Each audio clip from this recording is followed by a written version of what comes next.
Empress Lamelia of Astine, once a foreign princess renowned for her sharp wit and now revered as the compassionate and wise mother of the empire, raises her voice at the nobleman, commanding him not to cloud the purpose of the hearing, declaring that this is not the place for him to voice his political agenda.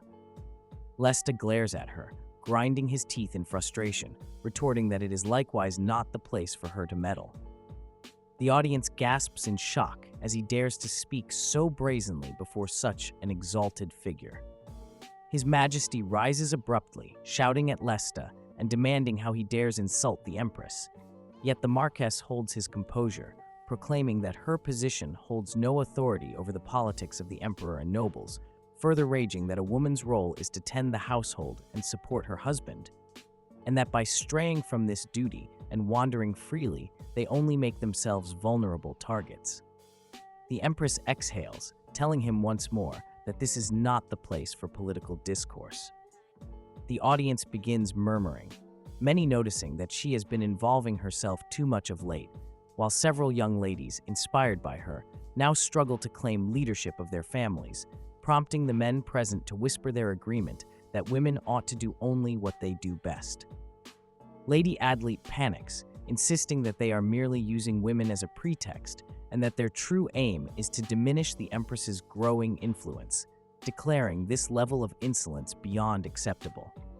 Carlyle clenches his jaw in anger, while Rebecca observes keenly, discerning that Marquess Lesta is either the architect of this scheme or colluding with others, though whether he seeks to bolster the power of the conservative nobles or undermine the Empress's sway remains unclear. Yet in either case, she knows she must confront and defeat him.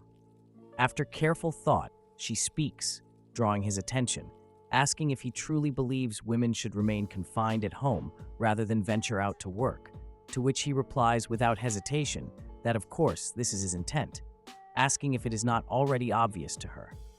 Upon hearing this, Lily calls out to Her Majesty, asking if she has heard his words, thanking the Empress for all she has done until now. Then turning to Lesta, she shouts that since he insists women must remain at home, his meaning is that the Empress herself should retire and rest. The Empress smiles, remarking that she understands, while His Highness looks at her in confusion, deeply worried. She turns to him with a gentle smile, asking if he heard it as well, and then adds that if this is truly how Marquess Lesta and the other conservative nobles feel, she shall respect their sentiment and take her rest. The Emperor jolts at her words, but she remains composed, radiating with energy, declaring that in such cases, all the women present shall also be ordered to return home and rest. Lesta recoils in alarm at her declaration, stammering that he finds it rather extreme, but she calls his name, pressing him for his opinion, reminding him that is this not precisely what he wanted. Rising to her feet, she proclaims that from this day forward, all working women shall be confined to their homes, forbidden from holding employment or leaving their dwellings, demanding if they all comprehend her meaning. At that moment, a graceful lady veiled in elegance rises, none other than Saintess Aria, who announces that she respects Her Majesty's wise decision and pledges to join her cause. Murmurs ripple through the hall, for the crowd is astonished to discover the saint present and can scarcely believe she has come from the High Temple. From below, the Marquess bellows, demanding how she dares utter such words, but she retorts, shouting back, asking why he looks at her so, reminding him that she too is a woman. He persists, yelling that this is not a place she should attend, yet she counters that her duty extends beyond prayer in the High Temple, only for Lesta to rage further that Artel will be enraged with her. Her Majesty groans at his crude tongue, while the Saintess rebukes him, telling him he need not trouble himself with Artel, asking if he has forgotten that the Great Mother who protects them all is, after all, a woman as well. The audience erupts in shock when she adds that perhaps it is time for Artel herself to take rest, for she has safeguarded them tirelessly for nearly 1,000 years. Lesta casts a bewildered look toward Lily, realizing that what he dismissed as eccentricity was in truth a trap. The Empress then addresses the hall, declaring that women are as much citizens of the empire as men, and reminding them that countless women endure grueling and perilous labors each day.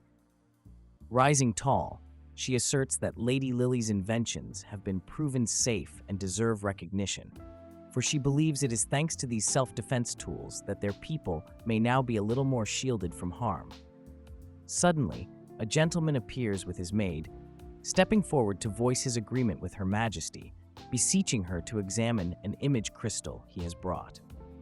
At once, images flash forth, revealing the stories of people who oppose the prohibition of the magical self-defense devices, recounting how these items have allowed them to survive near-death encounters. His Majesty clears his throat, drawing the hall's attention, declaring that the International Alchemist Association shall lend its cooperation to a reinvestigation of the case, and that the true orchestrators behind it must be revealed.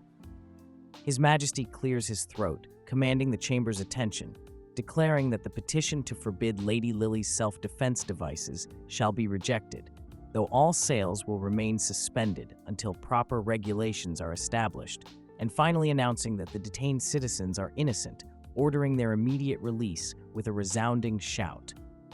Lily turns in disbelief toward the man who presented the magical items, questioning when he had prepared all this, and as realization sinks in, her lips curve into a radiant smile, glancing around the hall before meeting Lady Adelaite's eyes, sensing at last that the ordeal is over. Suddenly, a ripple of applause spreads like a whisper through the audience until the entire hall falls silent. Rebecca notices her father seated behind her, his expression etched with worry, thinking that though he had always wished for his daughter to lead a quiet, sheltered life, she has now become widely renowned. She recalls their private conversation, when she begged him that if by chance she were condemned at the hearing, he must banish her from the family, for under no circumstance would she abandon alchemy. He had tried to sway her, urging that it was not too late, that she could simply accept the noble's demand, yield to the sales ban, and vow never to practice alchemy again. But she had looked at him softly, saying only that it must have been difficult. He had stared in confusion, asking what she meant, while she had turned sharply toward William in anger, stating he would never comprehend, confessing that to have her inventions tampered with by others felt as excruciating as a physical wound, adding that he could not know such pain since he had never successfully created anything. William had erupted furiously, shouting at her, while Rebecca remained calm, imploring him to listen carefully, declaring that no matter what happens, she will never relinquish alchemy. Later, the women of the ducal family raise their cups in cheer, sipping wine with delight, and Rebecca, amused by the flavor, proclaims that Purple Nightmare truly is the finest vintage. Lady Adelaide laughs, urging her to drink as much as she pleases, for she intends to indulge herself tonight as well, and Rebecca lifts the bottle, offering to pour her a glass, but the lady teases her, asking how long she intends to keep addressing her so formally. Rebecca falters in confusion before realization dawns, her entire being alight with happiness, and she asks softly for permission, to which Alite warmly replies she already has it, inviting her to simply call her Adele. Even Charlotte joins merrily in their conversation, savoring her own wine. Later that evening, when Carlyle returns home, he is astonished to find drunken women in a frenzy, exclaiming in disbelief what could possibly have transpired during his brief absence at the palace, while Rebecca notices him with a smile, and he looks at her, half incredulous, asking if she has already managed to triumph over his mother and sister. Carlyle settles beside her, and she lets out a soft chuckle. Then her eyes drift to his face, and he notices her gaze, smiling as he asks why she is staring at him like that. Yet she continues to watch him, recalling the morning of the hearing when the hall buzzed with whispers, until he suddenly spoke, reminding her that she is the finest alchemist recognized by him and by the entire Rowanster household, and she had smiled back then, promising she would keep those words in mind, returning now to the present. Abruptly, he takes her shoulder and presses a kiss to her forehead, making her heart stumble in rhythm and her cheeks flare crimson like a cherry, her expression twisting in flustered confusion like a potato as she wonders how someone who often seemed uneasy around women could do something so unexpected, while he looks equally puzzled at her astonishment. For Rebecca, though, when she honestly thinks about it, she recalls him kissing her hand before, and brushing her face during the exhibition, realizing they have already shared moments of surprising closeness. Yet she quickly shakes her head to remind herself that this is merely a contractual bond, and he is only striving to play the role of fiancé convincingly, nothing more in truth, though now she feels she must look foolish in his eyes. Carlyle, still perplexed, even wonders if she has had too much to drink as he questions what she is thinking, but she suddenly bursts into laughter, asking him to call her name, which makes him concerned. Yet she smiles reassuringly, saying it is nothing and that she is simply happy, adding earnestly that she loves being part of the Rowanster family. He turns to her, his gaze intent, asking if she truly means it, and then presses further, questioning if she had to choose between the Rowanster family and alchemy, which would she select? She drifts into contemplation, confessing it feels like an impossible choice, comparing it to deciding whether to process a mana stone first or draw the magic circle first. While she is lost in that thought, he laughs lightly, telling her he was only joking and she need not ponder it so deeply, yet admits his relief because he initially assumed she would choose alchemy without hesitation. She looks at him warmly, suddenly thanking him for suggesting their engagement contract, confessing that to have people who stand beside her dreams and desire to help her achieve them is nothing short of a blessing. Carlyle pats her head, startling her once again, and she suddenly bursts out in irritation, shouting at him, demanding to know if he realizes how overly smooth he is acting, questioning further if he does not think he is taking things too far. He looks at her in mild confusion, replying that he does not understand, when suddenly she yawns and informs him that she is feeling drowsy, and in an instant she collapses onto the couch, drifting into deep slumber.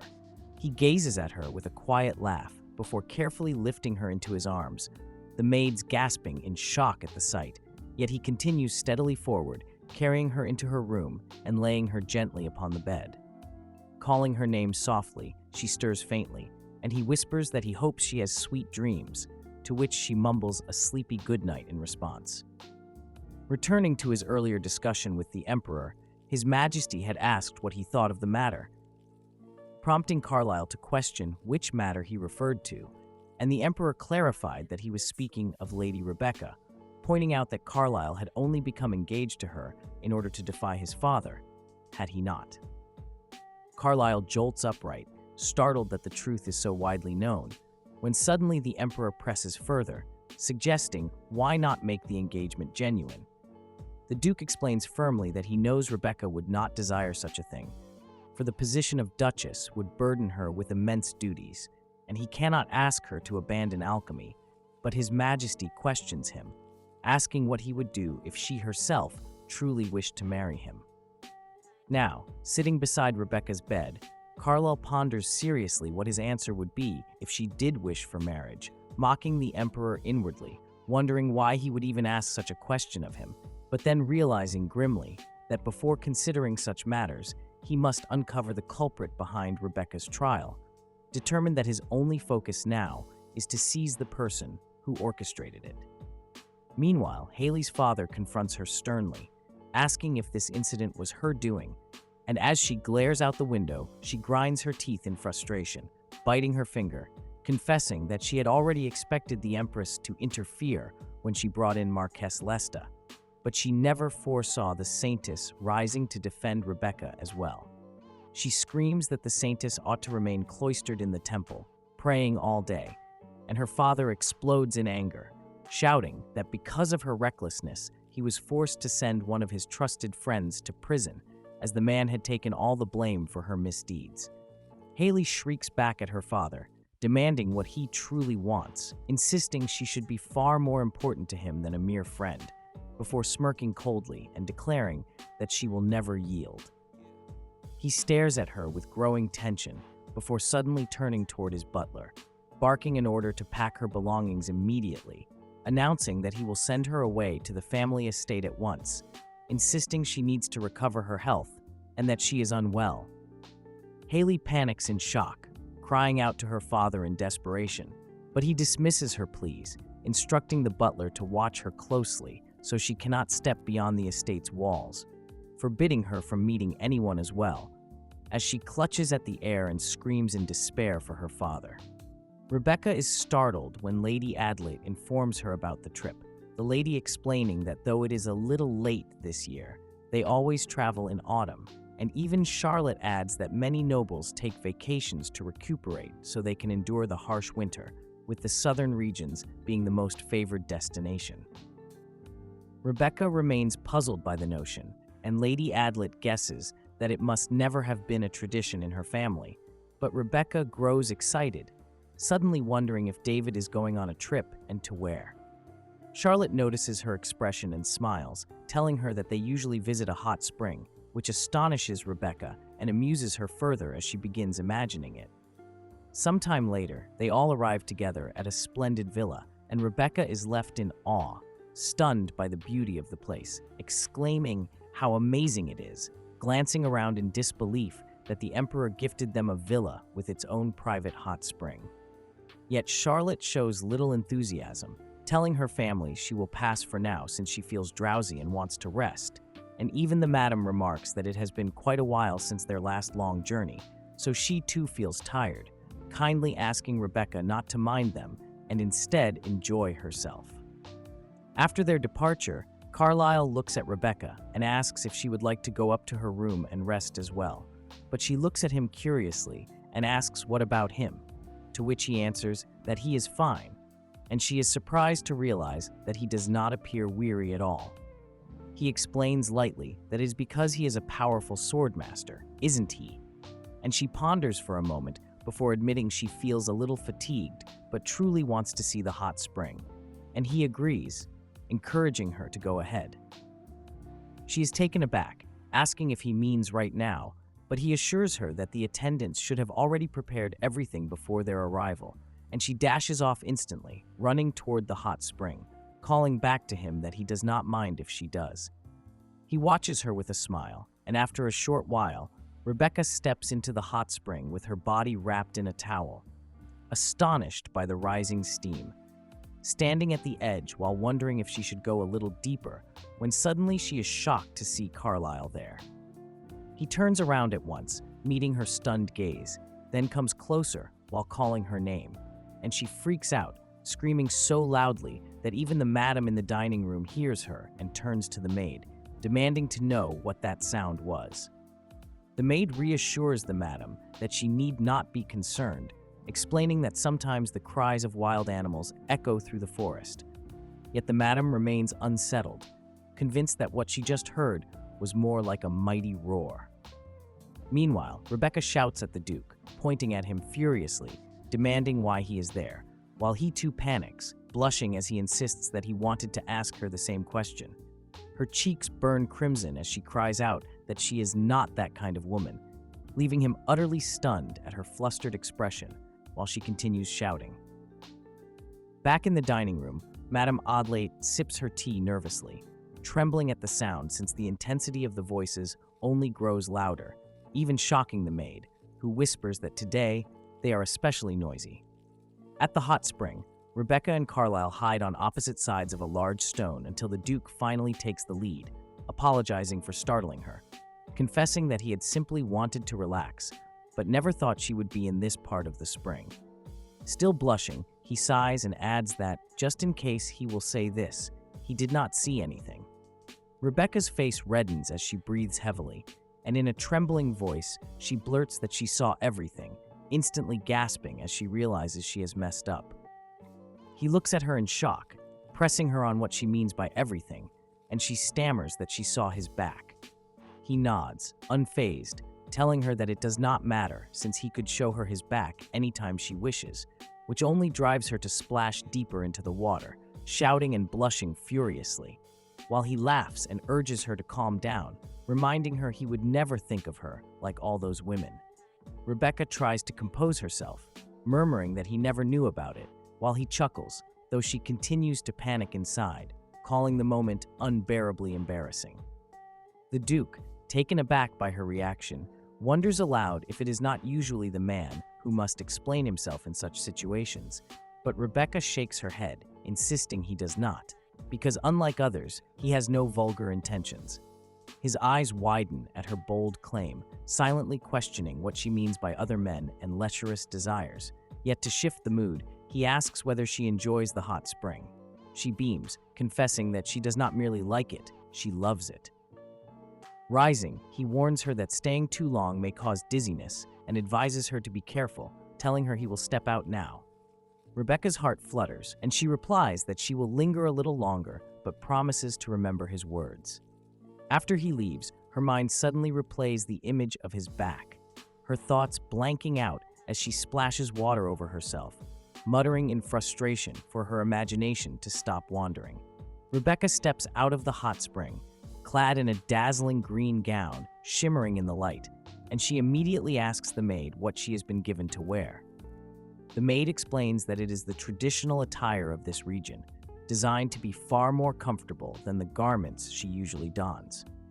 Rebecca grows uncertain, debating whether she should take a nap, but quickly dismisses the idea since hunger is tugging at her. She then glances toward the maid, requesting that if anyone looks for her, she should tell them she has gone for a walk. The maid, puzzled, asks if she intends to go alone and advises her not to wander down the mountain since knights are patrolling the area, reminding her that it is safer nearby, as many nobles visit during this season. Rebecca agrees and soon drifts into the bustling city, astonished to discover a lively night market. Looking around, she wonders if she should grab a snack when suddenly a familiar voice calls her name. Turning back, she is startled to see the Duke, who immediately questions why she came here unaccompanied, insisting she should have brought a maid or guard. She smiles, telling him that in such a case, she would not be able to move around freely. He sighs, remarking that at least she could have called him, then suddenly clasps her hand, telling her that as more and more people gather here, she should hold tightly.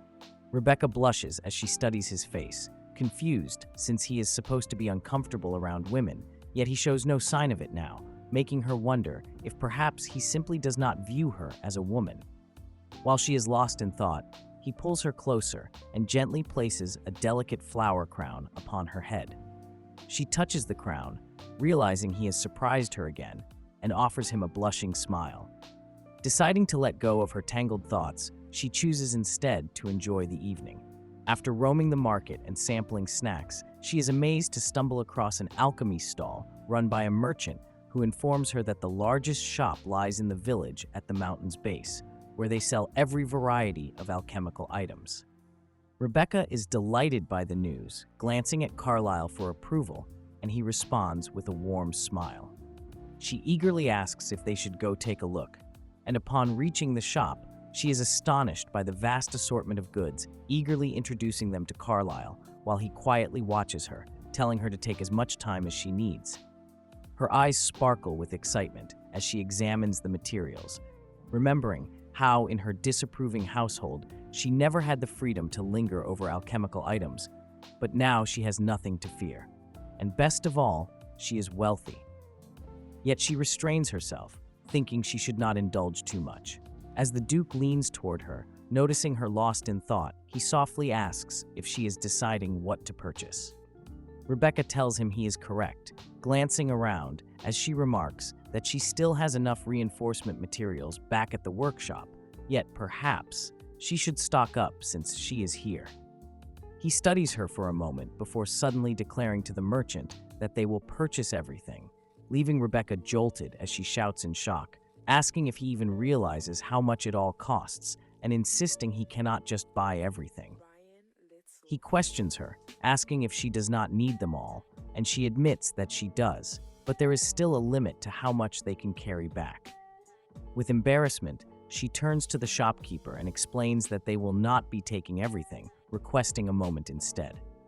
Soon after, he begins showing her various products, asking her opinion on each, including a special mana stone and even a bottle of hot spring water from a distant region, while she watches him in mounting embarrassment until he concludes that in the end, they might have to buy everything anyway. When the shopkeeper asks who will be paying, Rebecca instantly shouts that she will cover the cost, assuring him she has money. But immediately, both she and Carlyle begin arguing heatedly over who should pay, and after their bickering, they finally step outside. Rebecca jolts at the sight of the enormous pile of purchased goods, her mind going blank as she worries over how they will ever carry all of it back to the villa. While the Duke calmly instructs the merchant to deliver everything directly to the Rowinster estate in the capital, ordering him to ensure nothing is damaged in transit. Once the matter is settled, he approaches Rebecca and asks where they should head next, and after a thoughtful pause, she mentions that they ought to visit the seed shop. Upon reaching it, she eagerly examines the seeds, while the Duke inquires if all of them are infused with mana, and she explains that it seems so, since this must be a specialty shop dealing exclusively in mana seeds, though her expression dims as she sadly adds that they are incredibly expensive. He gazes at the display and notices the staggering price tag, and even Rebecca freezes in shock at the sight of it, her expression tightening with disbelief. Yet the shopkeeper approaches, observing her stunned face and gently remarking that he hopes she realizes the moonflower seeds are among the rarest treasures in the entire world. Carlyle turns his attention toward her, clearly unfamiliar with the seed, and Rebecca calmly explains that they are the opposite of sunflowers, blooming only beneath the silver glow of moonlight.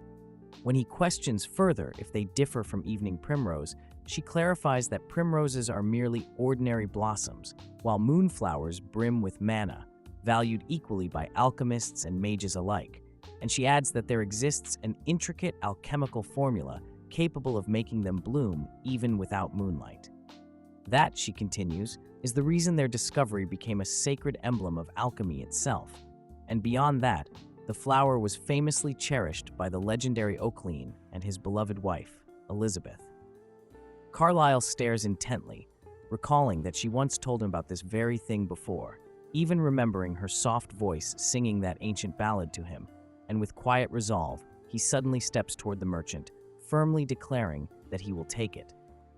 The shopkeeper beams with delight, enthusiastically promising to prepare the purchase right away, while Rebecca stands utterly baffled, rushing to his side with flustered protests, shouting that the seeds are far too costly and worth nearly as much as everything they have already acquired combined. Yet Carlyle meets her panic with steady calm, telling her that the price means nothing to him, and in that instant her cheeks burn crimson as she lowers her gaze, murmuring her gratitude in a trembling voice, while he simply replies with warm conviction that as long as her happiness is assured, the expense is no burden, but rather a joy. After a few days in the lounge, Charlotte yawns, remarking that she wishes they could have stayed there longer, and Rebecca responds with a laugh, telling her that she easily could have if she truly wanted. But Charlotte shakes her head, asking what enjoyment would there be in staying by herself. Their laughter fills the room when Lady Adlet and her maid step inside, and Charlotte turns to Rebecca, asking if she intends to return to her workshop, and Rebecca excitedly confirms she does, explaining that she is eager to test the materials she purchased from the market right away. Lady Adlet approaches gracefully, prompting both girls to rise at once, and Rebecca greets her politely while the lady takes her seat, informing them that an Imperial servant has just stopped by. Charlotte questions her mother in surprise, asking why, and Lady Adlet answers with calm composure, adding that, as she surely suspects, the reason is important, before drawing a sealed letter from her dress. Charlotte immediately inquires what it is, and Lady Adlet reveals that it is an invitation from the Empress herself, startling both girls. Soon after, the three travel to the Imperial Palace, where a dignified lady greets Madame Adlet warmly, and the madam smiles in return, noting that it has indeed been a long time since their last meeting. Rebecca, however, finds herself startled by the sudden attention of nobles gathering around, one with chestnut hair eyeing her intently, wondering aloud if she is the much-discussed lady of the hour. Rebecca gulps nervously, realizing that these are Haley's followers, and both she and Charlotte are immediately surrounded by curious stares from all sides. Rebecca leans closer to Charlotte, whispering in confusion, asking what is happening, when suddenly a noblewoman suggests that they ought to enjoy a drink before the Empress arrives. Charlotte declines firmly, but the woman conceals her mouth with her fan, asking mockingly if Charlotte is suspicious of them. as though they would dare attempt anything improper under Her Majesty's roof. With an imperious gesture, she orders her maid to serve juice to Lady Rebecca. Rebecca, caught off guard, gasps when the maid's leg is suddenly kicked, causing her to stumble and spill the juice all over Rebecca's gown. The noblewoman feigns shock, exclaiming in disbelief at the accident, and asks Rebecca if she is unharmed. Rebecca steadies herself and assures her that it is only a little on the front of her dress, before turning kindly to the maid, asking if she is hurt, and the maid bows in panic, trembling as she apologizes profusely, begging forgiveness. The noblewoman snickers, while another with a fan remarks mockingly that it is such a shame, since Rebecca was meant to be the star of today's gathering, and laughs further, adding that it is not as though she can punish a palace servant either. Charlotte seethes with anger, but Rebecca gently restrains her, addressing the maid instead with compassion, telling her to stop crying since she is unharmed. Then she turns to Charlotte, informing her that she will head to the powder room for a short while. Charlotte asks anxiously if she is certain and offers to accompany her, but Rebecca reassures her with a smile that she will be fine. The noblewoman watches Rebecca depart and slyly asks if she intends to change clothes now, remarking that it might not be a wise choice since the Empress will arrive any moment, but assures her not to worry because she will personally inform Her Majesty of the incident. Rebecca, however, replies calmly that such a gesture will not be necessary. The maid, still weeping softly, timidly asks Rebecca for permission to guide her, and Rebecca, with a gentle smile, nods and asks if she truly will. As Rebecca departs, the noblewoman groans inwardly, seething with disdain, thinking bitterly that she is nothing more than a lowly alchemist who somehow managed to frame Lady Haley and force her into retreat from the grandeur of high society. Anger coils within her as she fumes over how Rebecca dared to seize Haley's place, recalling with satisfaction that Haley had left in deep distress, and then she gathers herself, stepping toward her companions and announcing that Her Majesty will arrive soon, urging them to follow her lead. Yet as she turns, her eyes widen in shock, for she sees Rebecca's gown perfectly clean, and to her utter disbelief, Rebecca now stands beside the Empress herself, who praises her with radiant warmth, proclaiming that countless citizens across the empire have survived dire circumstances thanks to her inventions. Her Majesty continues, declaring that beyond her line of self-defense products, the people have benefited greatly from her many creations, and for that, the Imperial household wishes to honor her achievements with the illustrious glory of the swan. A maid steps forward, presenting Rebecca with a resplendent swan insignia, while the Empress raises her hand in prayer, voicing her hope that Rebecca will become a shining model for others to emulate in the future. Rebecca bows with deep respect, expressing that it is the highest honor she could ever receive, and as she gazes at the emblem of distinction, noblewomen throughout the hall applaud in admiration, while Haley's followers grind their teeth, consumed with envy at her rising success. Suddenly, Her Highness poses a question, inquiring about Rebecca's dream, and Rebecca answers with unwavering resolve that she aspires to become an alchemist like the great Leon Oaklean, who once led the golden age of Astine. Her Highness is visibly impressed, praising the ambition as a truly commendable aspiration and offering her wholehearted support, before instructing her maid to bring a goblet of wine and ordering everyone present to raise a toast to Lady Rebecca's future. Lifting her cup, the Empress prays fervently that Rebecca's path will be blessed richly by Artel. Then, with a soft sigh, Her Highness confesses that she also wishes to extend an apology, which startles Rebecca, as the Empress admits that she heard one of the palace maids had caused her some inconvenience earlier. Rebecca smiles graciously, assuring Her Majesty that there is no trouble at all, as her gown is perfectly fine, and when asked if she had changed, she explains that she had in fact used a cleaning paper of her own invention. Intrigued, Her Highness listens attentively as Rebecca retrieves one from her pouch, demonstrating how the paper can easily wipe away stains with only a few strokes, astonishing the entire crowd as they witness the fabric restored to spotless perfection. Excitement ripples through the hall, and Rebecca continues her presentation, showing them a delicate fan that produces a refreshing breeze, ideal for the sweltering summer heat, while others exclaim that they also adored the parasol she released last season. At last, she unveils a cooling handkerchief that chills the skin merely by holding it, captivating the nobles further.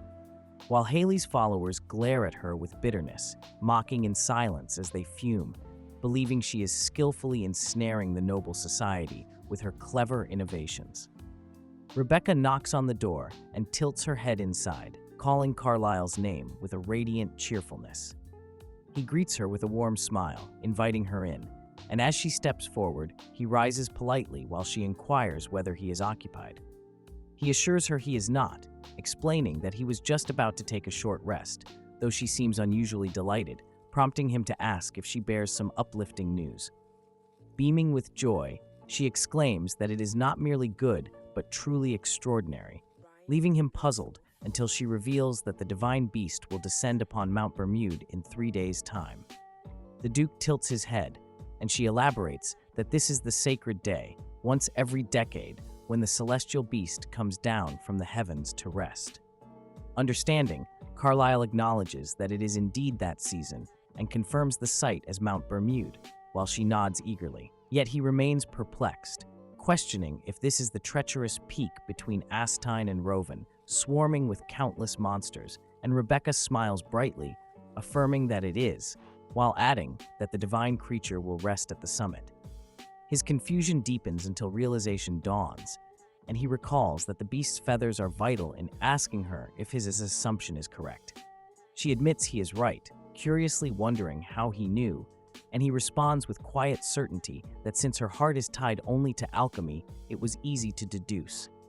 Pleased, she praises his insight and confides that she intends to scale the mountain and aid in guarding the divine being.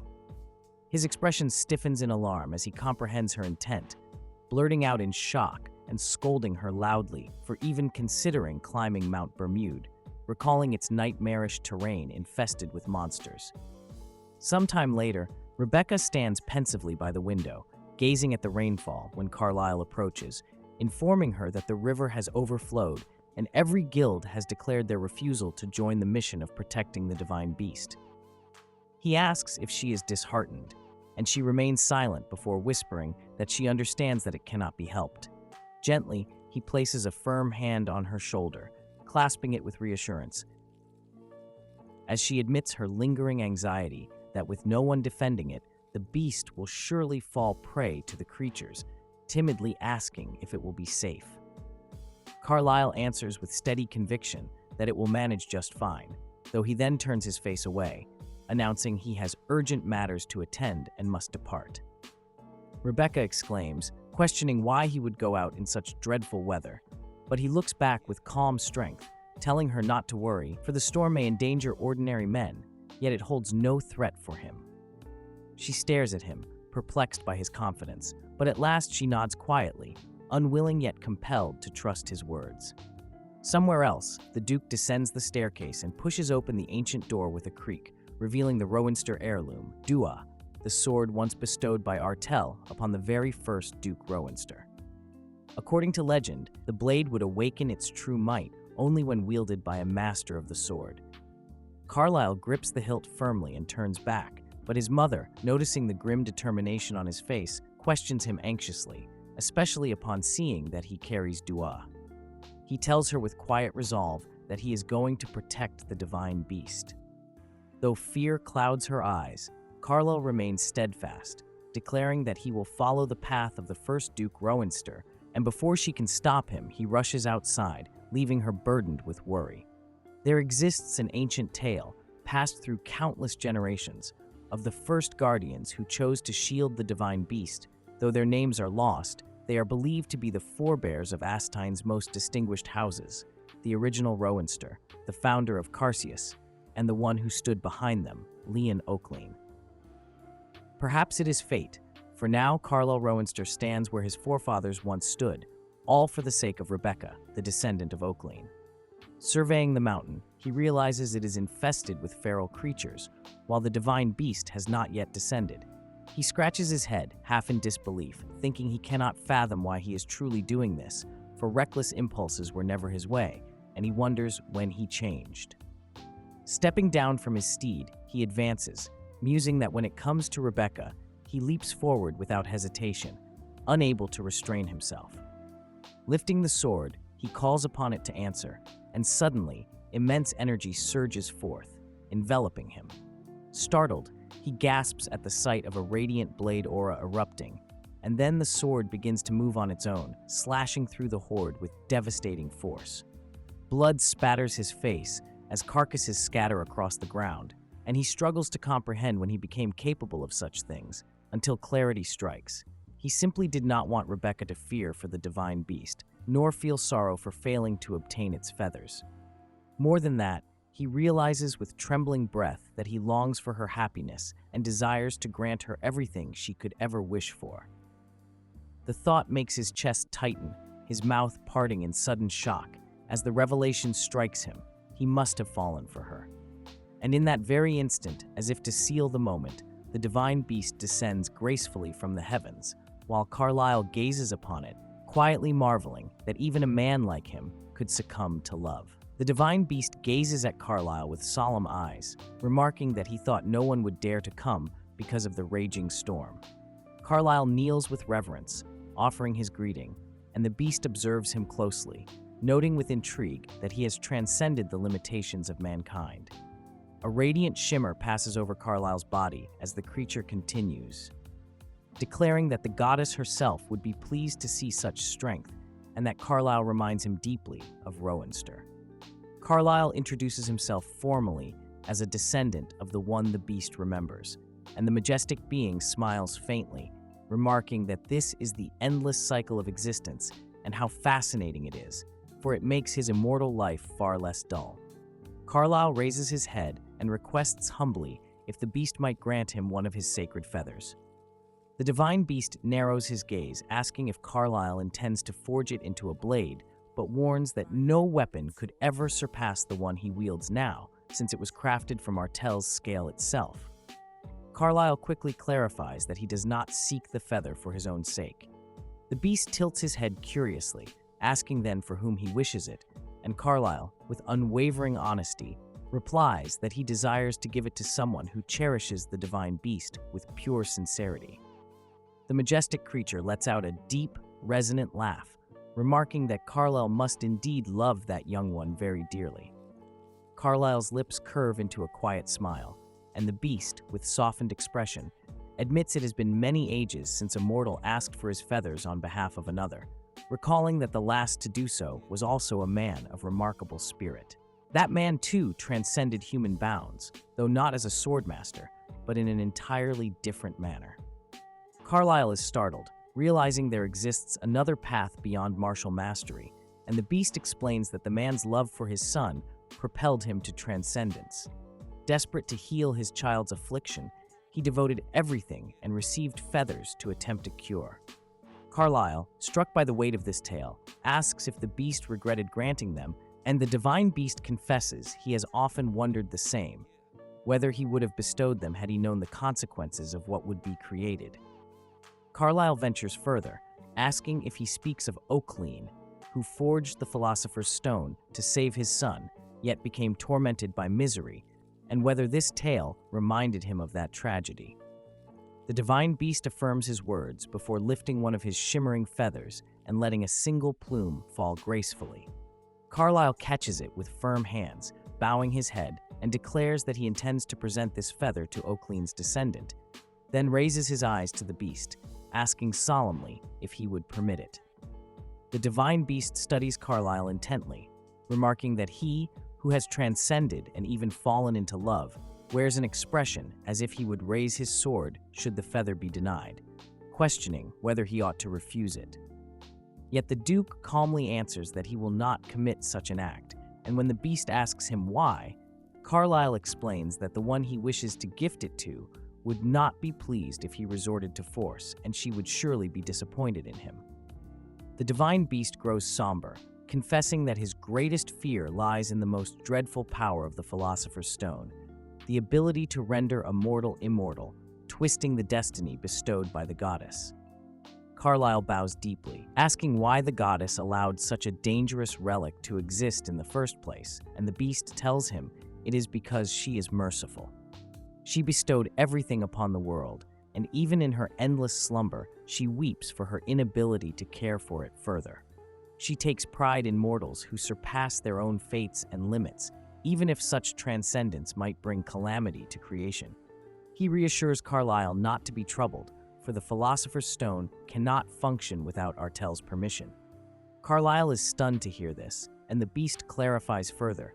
No one can gain immortality unless Artel allows it. Otherwise, the stone can do nothing beyond producing gold. The Duke lowers his head with reverence, telling the divine beast he will leave him to rest. The great being thanks him as well, warning him to be cautious on his journey home before drifting into slumber once more. Returning to his estate, Carlyle asks his steward if anything occurred in his absence, and the servant informs him that Lady Rebecca had been worried sick about him and that a summons arrived from the palace.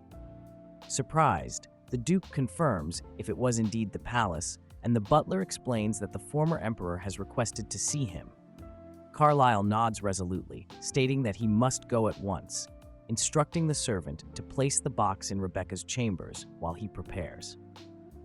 No sooner does Rebecca learn of his return than she bursts into his room, shouting his name while he smiles warmly, remarking that he thought she was still asleep.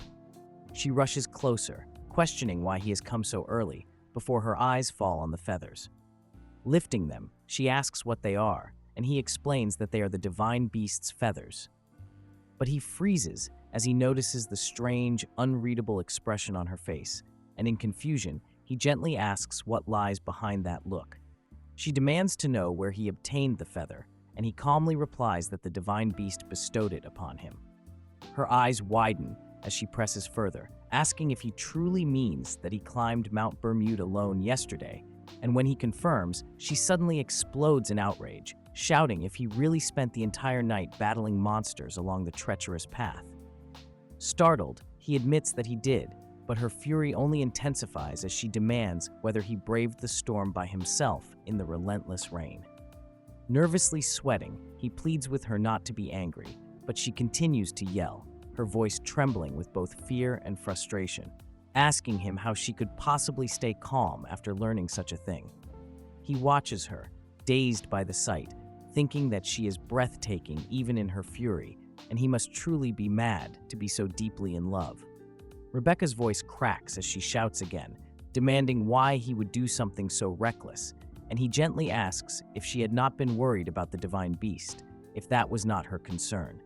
Her face stiffens as she growls in disbelief, questioning if that was really the reason he went, and he shrugs, explaining softly that yes, it was, and besides, he thought she would be overjoyed if he brought back a feather while he was there. Her rage falters into silence before she whispers that although she is indeed happy, he still should never have risked his life so carelessly. Carlyle leans closer, his voice low yet steady, asking her if her vision of an ideal man remains the same as before. She blinks in surprise, confused, and he clarifies that he means the kind of man who would protect her passion for alchemy, asking if her type has changed since then. Rebecca's heart stutters in her chest, her cheeks glowing faintly as she lowers her gaze, suddenly feeling shy under the weight of his question. Rebecca pushes him away, demanding to know why he is asking such a thing so suddenly, and he replies that it is the most important question in the world for him right now. His hand trembles as he brushes her cheek, swallowing nervously before asking what she truly thinks of him. Her heart races wildly, and she stammers, asking what he means by that, but before she can finish, he leans in and kisses her soft crimson lips, murmuring that it was just a sudden thought, then questioning her further. How many men in this entire empire could genuinely protect the alchemy she cherishes? Her face flushes as he adds more pointedly that what he really wants to know is whether there exists even a single man who could guard it better than him. She panics, blurting out if something happened to him on the mountain yesterday, because he seems unlike himself, almost delirious, or perhaps unwell. He pauses, his eyes glinting with intensity, poor, and quietly asks if she hates him. Rebecca falters, turning her gaze away, whispering why she would ever hate him when he knows how deeply grateful she is and how much she depends on him. reminding him that she truly meant it when she said she was unworthy of him. His cheeks flush as he thinks she is impossibly adorable, and he presses further, asking if she does not hate him. Then should he remind her of one thing, that nowhere in their contract was it written that they were forbidden to fall in love. Rebecca's eyes widen in disbelief, her face burning red like a ripe tomato, and before she can recover, he plants a gentle kiss upon her forehead, telling her the former emperor has summoned him and he must go, but they will continue this conversation when he returns. Leaving swiftly, he disappears, while she stands frozen, her whole body flushed, unable to comprehend what just unfolded. Her heart feels as if it might explode, and she paces back and forth, muttering to herself that perhaps Carlyle has been poisoned by a monster and is not in his right mind, because there is no possible way he could be in love with her. Yet she pauses, unsettled, questioning why she is so certain he would never harbor such feelings, or if perhaps it is fear that his affection might someday vanish, leaving her unable to endure the heartbreak.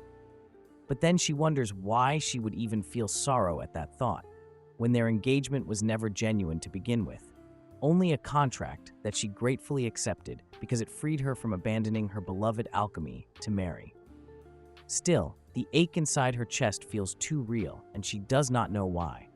She glances at the desk, slowly opens the book, and seeing the feather nestled within its pages, she cannot help but smile softly.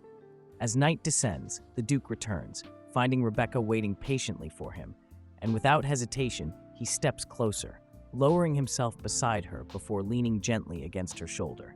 Startled, she stiffens as he suddenly confesses that he wishes to marry her and remain with her forever. She panics, demanding what he means, when abruptly he leaps to his feet, his composure unraveling as he blurts out in disbelief, asking if she truly intended to keep their relationship nothing more than contractual. Rebecca, flustered, explains that it all feels too sudden, leaving him stunned, while she adds that he has always kept himself distant from women, making it difficult for her to believe he could feel affection for an eccentric woman like her, and she is uncertain if he is even all right.